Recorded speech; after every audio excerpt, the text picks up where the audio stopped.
The most important moments in life are usually the ones nobody thinks to watch. That thought crossed my mind at nearly midnight as I sat alone in the security room of my estate. The monitors cast a cold blue glow across the dark walls while rain tapped softly against the windows outside. Most nights, I never bothered reviewing camera footage myself. I employed people for that. But lately, my daughter had been growing weaker. Sophie was only 8 years old, yet illness had stolen much of the energy that should have filled her childhood. Doctors visited regularly. Specialists offered opinions. Expensive treatments came and went. Still, the large rooms of our mansion often felt too quiet, too heavy, too lonely.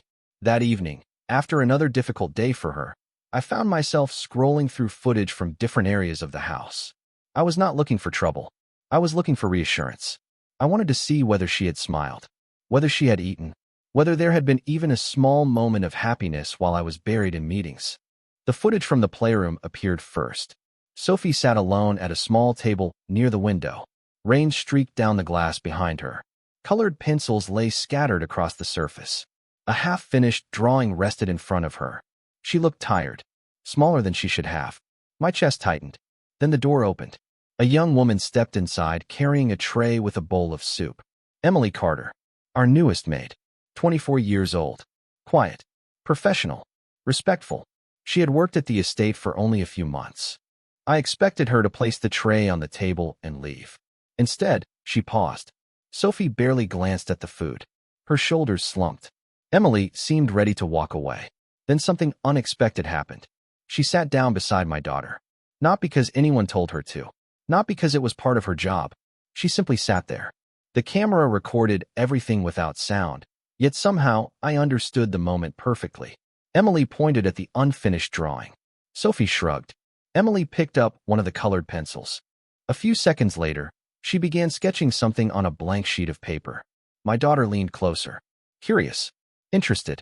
For the first time all day, I saw genuine attention in Sophie's eyes. Minutes passed. Then something happened that I had not seen in weeks. Sophie smiled. A real smile. Small at first, then larger. Emily exaggerated whatever she was drawing, and suddenly Sophie laughed. I froze. The sound never reached the camera, but I could see it clearly. My daughter was laughing. The kind of laugh that made her shoulders move. The kind that used to fill this house before hospital visits became normal. I replayed the footage. Then I watched it again. Emily eventually encouraged Sophie to eat a few spoonfuls of soup. Afterward, they continued drawing together. Nothing dramatic happened. No grand gesture. No miracle. Just a young woman giving her time to a lonely child. Yet I could not stop watching. Because Emily behaved as though nobody would ever see what she was doing. She thought she was alone. She thought no one was paying attention. But sitting in the darkness of the security room, I found myself staring at the screen long after the footage ended. And for reasons I could not yet explain, I suddenly wanted to know everything about the woman who had made my daughter smile again. The next morning, I told myself I would not look at the footage again. I had meetings scheduled from sunrise until late afternoon. Contracts needed attention. Ranch operations required approval. People depended on my decisions every hour of the day. Yet sometime after lunch, I found myself back inside the security room. The same monitor glowed before me. The same recordings waited. I selected footage from the previous week. Not because I was suspicious, because I was curious. Emily Carter had become a question I could not answer. The video loaded. Sophie sat in the library this time, curled beneath a blanket near one of the large windows overlooking the estate grounds. Gray clouds drifted across the sky outside. A book rested unopened in her lap. She looked tired again. Quiet. Distant. Then Emily entered carrying a small paper bag. She glanced around briefly before kneeling beside Sophie. My daughter looked inside the bag and immediately smiled. Emily removed several colored markers and a sketchbook. Nothing expensive. Nothing remarkable. Yet Sophie reacted as though she had received treasure. I leaned closer to the screen. A few minutes later, Emily opened the sketchbook and began showing Sophie different drawing techniques. The camera captured every movement. Patient explanations. Encouraging gestures. Genuine enthusiasm. There was no audience. No supervisor watching. No reason to perform. She simply cared. The footage continued. Another day appeared. Then another. A pattern began to emerge. Emily always found small ways to improve Sophie's day. Sometimes she brought drawing supplies. Sometimes simple games. Once she folded pieces of paper into animals and left them on Sophie's desk before her shift ended. On another afternoon, she sat beside my daughter and read stories aloud for nearly an hour. The most surprising detail was that none of these things were part of her responsibilities. I knew exactly what tasks had been assigned to every employee in the house. Emily consistently did more than anyone asked. Later that evening, I reviewed financial records connected to household purchases. Something caught my attention. Several receipts from a nearby store appeared attached to employee reimbursement forms. Most belonged to routine household expenses. One did not. The amount was small, barely noticeable. Art supplies, children's books, colored paper. None of them had been submitted for reimbursement. Emily had paid for them herself. I stared at the numbers for several seconds. The realization unsettled me. Wealth changes the way people view money. Sometimes it becomes difficult to remember what even small amounts represent to someone living paycheck to paycheck. Emily worked as a maid. Her salary was respectable but modest. Yet she spent part of it on making my daughter smile. Why? That question followed me throughout the evening. Days later, another piece of footage answered part of it. Sophie was sitting near the fireplace. Emily joined her carrying 2 mugs of hot chocolate. They talked for nearly 20 minutes. Then my daughter suddenly hugged her. The movement surprised both of them. Emily froze for a moment before gently hugging her back. When Sophie pulled away, she looked happier than I had seen her in months. I paused the video. My reflection stared back at me from the darkened monitor. The house had been full of doctors, specialists, tutors, caregivers. Yet somehow the person making the biggest difference was the young woman dusting bookshelves and carrying laundry baskets. And the more footage I watched, the more one truth became impossible to ignore. Emily thought nobody noticed what she was doing. But every day, she was slowly bringing my daughter back to life. Over the following weeks, I stopped pretending that I was only checking the cameras for Sophie. Every evening, after the house grew quiet and the staff finished their duties, I found myself returning to the security room. The monitors had become windows into moments nobody else noticed. And each time I watched, Emily revealed another piece of herself. One afternoon, Sophie was sitting in the sunroom surrounded by books and drawing supplies. Rain tapped gently against the glass ceiling above them. Emily entered carrying a small cardboard box. My daughter looked curious immediately. Emily opened the box and removed several handmade puppets crafted from socks, buttons, and scraps of fabric.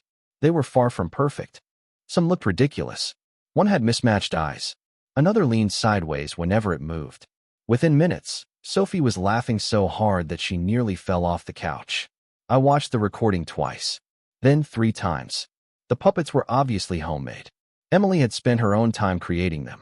Nobody had asked her to. Nobody would have known if she had not. Yet she had done it anyway. Days later, another recording caught my attention. Sophie had been struggling through one of her more difficult mornings. She barely touched breakfast. Her energy seemed gone. Emily quietly sat beside her and unfolded a large sheet of paper across the dining table. Together, they began designing what appeared to be a dream horse ranch. Tiny barns, endless fields, stables filled with imaginary horses. Sophie became completely absorbed in the project. For nearly 2 hours, she forgot to be sick. I sat back in my chair and stared at the screen. Doctors had given my daughter medicine. Specialists had offered treatments. Yet somehow Emily was giving her something none of them could prescribe. Joy. Real joy. The change became impossible to ignore. Even teachers noticed it. Sophie participated more during lessons. She smiled more often. She asked questions again. One evening at dinner, she spent nearly 20 minutes describing a story she and Emily had invented about a horse that traveled across America, helping lonely children. I listened quietly while she spoke. The excitement in her voice felt almost unfamiliar. Later that night, after Sophie went to bed, I reviewed another week of footage. What I discovered surprised me even more. Emily never behaved differently when Sophie was absent. She treated everyone with the same quiet kindness. She helped elderly staff members carry supplies. She stayed late when someone needed assistance. She never complained, never sought attention, never positioned herself where praise might find her. It was not an act. It was simply who she was. Then one particular recording stopped me completely. The camera overlooked the small chapel located near the edge of the estate grounds. Few people visited it anymore. Late one evening, Emily entered alone. She sat quietly in the last pew. No phone, no distractions, just silence. For several minutes, she remained there with her head lowered. When she finally stood to leave, I noticed something that stayed with me long afterward. Before walking away, she paused beside a photograph of my late wife displayed near the entrance. Emily smiled gently and straightened the frame because it had tilted slightly to one side. Then she left. Such a small gesture, almost meaningless. Yet somehow it affected me more than everything else. Because in that moment, I realized Emily cared for people even when they were no longer there to thank her. And for the first time since my wife passed away, I found myself wondering whether fate had quietly brought someone extraordinary into our lives. After that night, I stopped seeing Emily as merely an employee. The security footage had shown me more honesty than most conversations ever could. Still, I never mentioned what I had seen. Emily continued moving through the estate exactly as she always had, completely unaware that someone had witnessed dozens of small acts of kindness she never expected anyone to notice. Autumn arrived across Kentucky. Golden leaves covered the long driveway leading to the mansion. The mornings grew cooler. Sophie's health remained fragile, but something else had changed.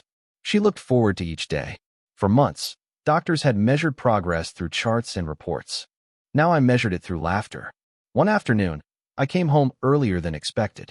A meeting had been canceled, leaving several unexpected hours free. As I entered the main hall, I heard music coming from the family room. Soft piano notes drifted through the house. Curious, I followed the sound. Before entering, I paused near the doorway. Sophie sat at the piano bench. Emily sat beside her. My daughter's fingers moved uncertainly across the keys, while Emily patiently guided her through a simple melody. Every mistake made Sophie laugh. Every success made Emily smile. Neither noticed me standing there. I watched quietly for several minutes. It struck me how natural they looked together. Not like employer and employee. Not even like caregiver and child. More like family. The thought lingered long after I returned to my office. That evening, I reviewed more footage. What I found surprised me once again. Emily had created a small routine for Sophie. Every morning, she left a handwritten note beside my daughter's breakfast tray. Some notes contained encouraging messages. Others included riddles, jokes, or simple drawings. One note read, "Today is a good day to discover something beautiful." Another said, "You are stronger than you think." Sophie kept every single one inside a decorated box beside her bed. I knew because I watched her place them there. My chest tightened. Those notes cost nothing, yet they seemed more valuable than many things money could buy. Days later, another recording revealed something even more unexpected. Sophie had fallen asleep in the library while reading. Emily entered carrying folded laundry. She noticed the book resting awkwardly across Sophie's lap. Without waking her, Emily carefully removed it, covered her with a blanket, and quietly turned off the nearby lamp. Before leaving, she paused beside the sleeping child and gently brushed a strand of hair away from Sophie's face. The gesture lasted only a second, yet it carried the tenderness of someone who truly cared. I replayed that moment several times. Not because it was dramatic, because it was real. Most kindness happens in ordinary moments. The world rarely notices. Cameras rarely capture it. Yet somehow those small actions change lives. A week later, I attended a medical consultation regarding Sophie's condition. The specialist reviewed recent reports and smiled. "She seems emotionally stronger," he said. "Whatever positive influences exist in her daily environment, continue them." The words followed me all the way home. That evening, I sat alone in the security room once again. The monitors glowed softly in the darkness. On one screen, Sophie and Emily were building a castle out of cardboard boxes. On another, they were laughing over a drawing competition. The entire mansion felt different because of one person. And as I watched Emily encourage my daughter yet again, a realization settled heavily inside me. Sophie was no longer the only person being changed by Emily Carter. Without realizing it, she was changing me too. The more I learned about Emily, the more questions I had. Not because she was mysterious in the way people often imagine. There were no dramatic secrets, no hidden agendas. If anything, Emily seemed remarkably simple. She worked hard. She cared deeply. She asked for very little. Yet somehow that only made her harder to understand. One cold November morning, I arrived home earlier than expected. A business trip had been shortened by bad weather. leaving me with an unexpected afternoon at the estate. As I walked through the main hallway, I noticed several staff members preparing decorations for the upcoming holidays. Sophie's excitement about Christmas had returned for the first time in years. That alone felt like a miracle. Later that day, I reviewed security footage again. By then it had become a habit I no longer tried to justify. The recordings revealed another side of Emily's life. Every Friday evening, after completing her duties, she sat alone in a small staff lounge and made phone calls. At first, I paid little attention. Then I noticed something. She always smiled during those conversations, but her eyes often looked tired. One night, after ending a call, she remained seated for several minutes staring at the floor. There was sadness there. Quiet sadness. The kind people carry when they believe nobody is watching. Curiosity eventually pushed me to ask discreet questions. Nothing invasive. Nothing improper. I simply wanted to understand who Emily was beyond the walls of my estate. The answers surprised me. Her father had passed away several years earlier. Her mother struggled with health problems. Emily helped support her younger brother, who was attending community college several states away. Much of her paycheck went directly to them. Suddenly, the small purchases for Sophie meant even more. The books, the art supplies, the handmade gifts. Emily had not been spending extra money. She had been sacrificing money she probably needed herself. The realization stayed with me for days. One evening, another piece of footage appeared on my screen. Sophie sat at her desk working on a school project. Emily helped organize papers and photographs. My daughter suddenly asked a question. Although there was no audio, I could read enough from their expressions to understand the conversation. Sophie pointed toward a family photograph on the desk. The photograph showed my late wife. Emily looked at it carefully. Then she spent several minutes listening while Sophie talked. My daughter's expression shifted from sadness to comfort. Emily never interrupted. She simply listened. When Sophie finished, Emily squeezed her hand gently. Nothing more.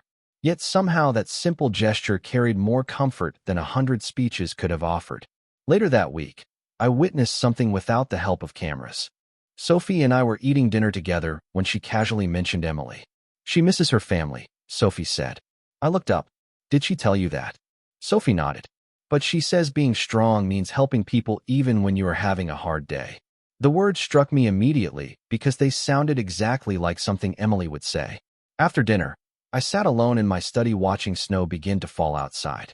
White flakes drifted across the estate grounds beneath the glow of outdoor lights. For a long time, I thought about Emily, about sacrifice, about kindness, about the strange way some people continue giving even when life gives them very little in return. And for the first time, I stopped wondering what Emily had done for my daughter. Instead, I found myself wondering who had ever done something for her. Winter settled over Kentucky with a quiet elegance that made the estate seem almost frozen in time. Snow covered the grounds in soft white layers. The fountains stood silent. Bare trees stretched toward gray skies. Inside the mansion, however, something had changed. There was warmth again, not because of the fireplaces or the decorations that now filled every hallway. The warmth came from Sophie. She laughed more. She talked more. She dreamed more. And every improvement seemed connected to Emily. One evening, after another successful medical appointment, I found Sophie sitting beside the Christmas tree in the family room. Colored lights reflected in her eyes as she carefully hung handmade ornaments on the lower branches. Emily knelt beside her helping untangle ribbons. Neither noticed me standing nearby. "What do you want for Christmas?" Emily asked. Sophie thought for several seconds. Then she smiled. "I already got part of it." Emily looked confused. Sophie pointed directly at her. The young woman laughed softly and shook her head. Yet I noticed something else. For a brief moment, emotion appeared in her eyes. Genuine emotion. As though nobody had ever told her she mattered that much before. Later that night, I found myself unable to stop thinking about that exchange. The next morning, I made several phone calls. Not because Emily expected anything. In fact, she would probably be uncomfortable if she knew. But some people spend their entire lives helping others while quietly ignoring their own struggles. Emily was one of those people. Through trusted contacts, I learned more about her family situation. Her younger brother was close to finishing college but was carrying significant financial pressure. Her mother's health expenses continued to grow. Emily handled everything without complaint. Every challenge, every sacrifice, every burden. The information only deepened my respect for her. Days later, I finally spoke with Emily directly about Sophie. Nothing more, nothing less. We stood near a large window overlooking the snow-covered gardens while evening sunlight painted the landscape gold. The doctors are impressed, I said. Emily looked surprised. With Sophie? I nodded. They say she is stronger. Emily smiled immediately. Not proud, not pleased with herself. Simply happy for Sophie. That is wonderful. I studied her expression carefully. You helped make that happen. Emily looked away almost instantly. No. Her voice remained gentle. I just spent time with a little girl who needed a friend. The answer stayed with me long after the conversation ended. Most people would have accepted credit.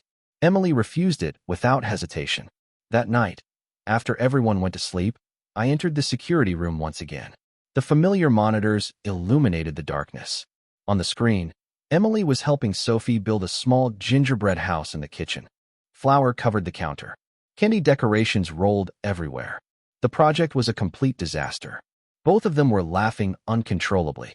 I watched the footage for several minutes before pausing it. The image froze on Sophie's smile. Then I looked at Emily, at the woman who believed she had done nothing special. And for the first time, I made a decision. Emily Carter had spent months changing lives without asking for recognition. She thought nobody noticed. She was wrong, because I had finally reached a point where simply watching was no longer enough. Several weeks passed after that decision. I never told Emily what I was doing. In truth, I doubted she would have allowed it if she knew. Some people accept help easily. Emily was not one of them. She carried responsibility the way other people carried umbrellas during a storm. Constantly, quietly, without complaint. One snowy afternoon, Sophie rushed into my office holding a letter in both hands. Her cheeks were red from excitement. Emily got amazing news, she announced before I could even respond. I set down the paperwork I had been reviewing. What kind of news? Sophie smiled so widely that it was impossible not to smile back. Her brother received a scholarship. The words landed exactly where I expected them to.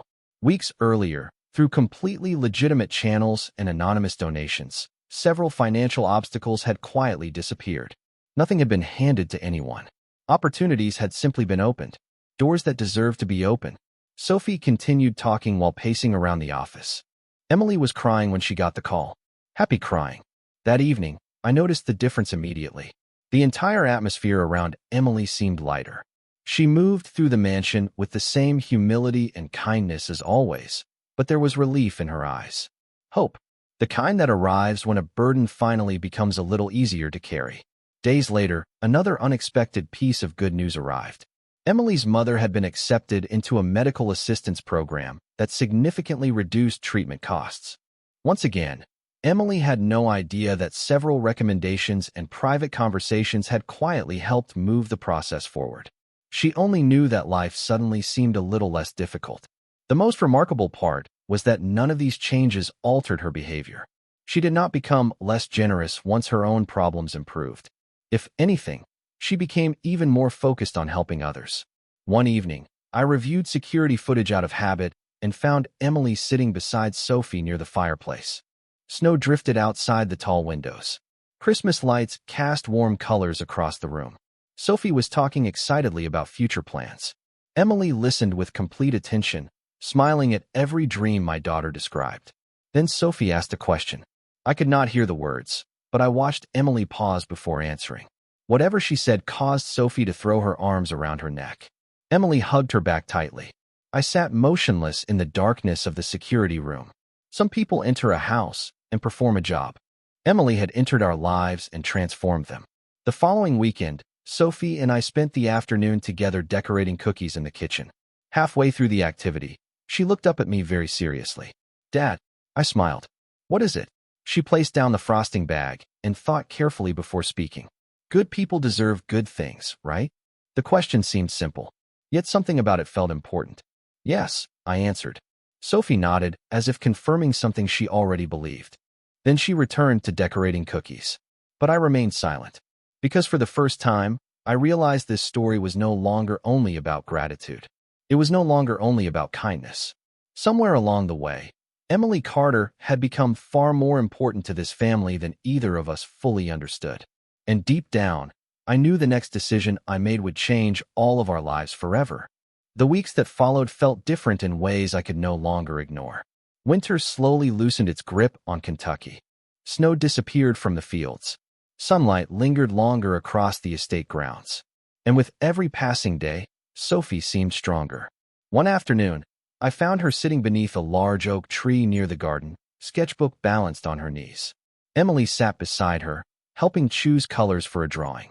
The sight stopped me where I stood. Months earlier, Sophie had barely wanted to leave her room. Now she spent entire afternoons outdoors planning projects, telling stories, and imagining adventures. The transformation was remarkable.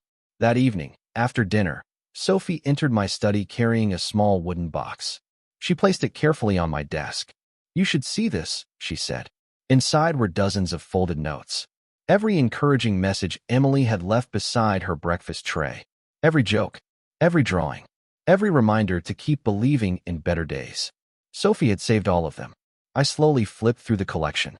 Some were simple, some were funny, some carried wisdom far beyond their few words. Together, they told the story of how one person had quietly rebuilt a child's confidence one morning at a time. When I looked up, Sophie was watching me. "She never knew I kept them," she said softly. I nodded. Neither of us spoke for several moments. Then Sophie asked a question that changed everything. "Do you think Emily knows how important she is?" The answer should have been easy, yet I found myself unable to respond immediately. Because the truth was complicated. Emily knew she cared about people. She knew she wanted to help. But I was not sure she understood the scale of what she had done. She had changed this house. She had changed my daughter. And somewhere along the way, she had changed me. A few days later, spring arrived officially. The estate hosted a small gathering to celebrate Sophie's latest positive medical report. Nothing extravagant, just family friends, a few staff members, and people who genuinely cared about her progress. Emily tried to stay in the background as always, yet Sophie refused to allow it. During the gathering, my daughter took Emily's hand and pulled her directly into the center of the garden. Everyone applauded. Emily looked embarrassed immediately. Her cheeks turned pink. She tried to step back. Sophie held on tighter. Then my daughter spoke loudly enough for everyone to hear. "Thank you for helping me believe I could be happy again." Silence followed. Not uncomfortable silence.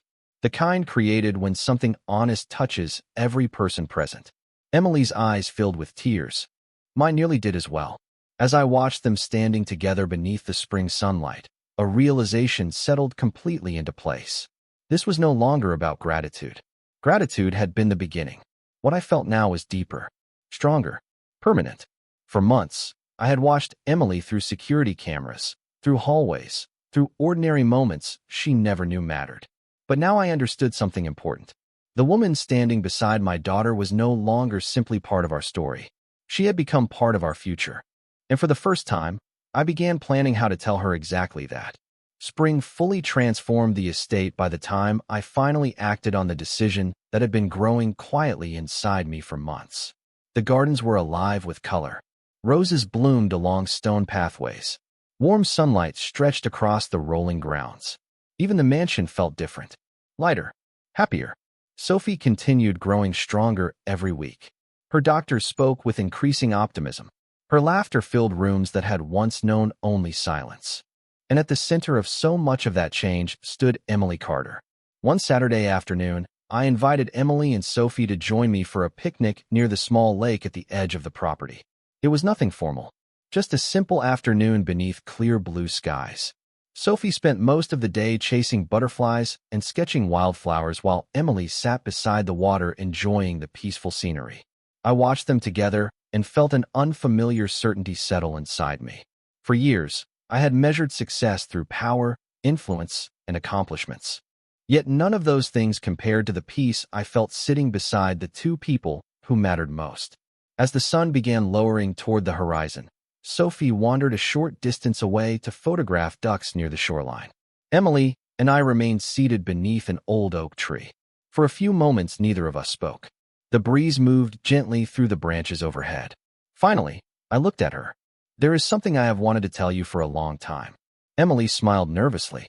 "That sounds serious." I nodded. "It is." She waited patiently, the same way she always did. Patient, kind, present. I took a slow breath. Months ago, I started watching security footage because I was worried about Sophie. Emily looked surprised but remained silent. I saw things you never knew anyone saw. Her expression changed slightly. Confusion. Curiosity. I watched you encourage her when she felt hopeless. I watched you spend your own money on supplies that made her smile. I watched you stay late, read stories, leave notes, and give pieces of yourself to help a little girl believe in happiness again.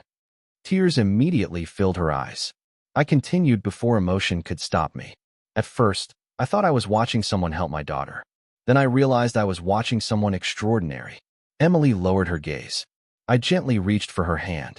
You changed Sophie's life. But you changed mine too. For several seconds, neither of us spoke. The lake reflected the golden colors of sunset. Birds drifted across the sky. Somewhere in the distance, Sophie laughed. Then I asked the question that had lived in my heart for far longer than I had admitted. Emily, would you allow us to become your family? Tears rolled down her cheeks. This time she did not try to hide them. She smiled through them instead. Then she nodded. Yes. At that exact moment, Sophie came running back toward us. She immediately understood from our expressions that something important had happened. What did I miss? She asked breathlessly. Emily laughed and opened her arms. Sophie rushed into the embrace. I joined them seconds later.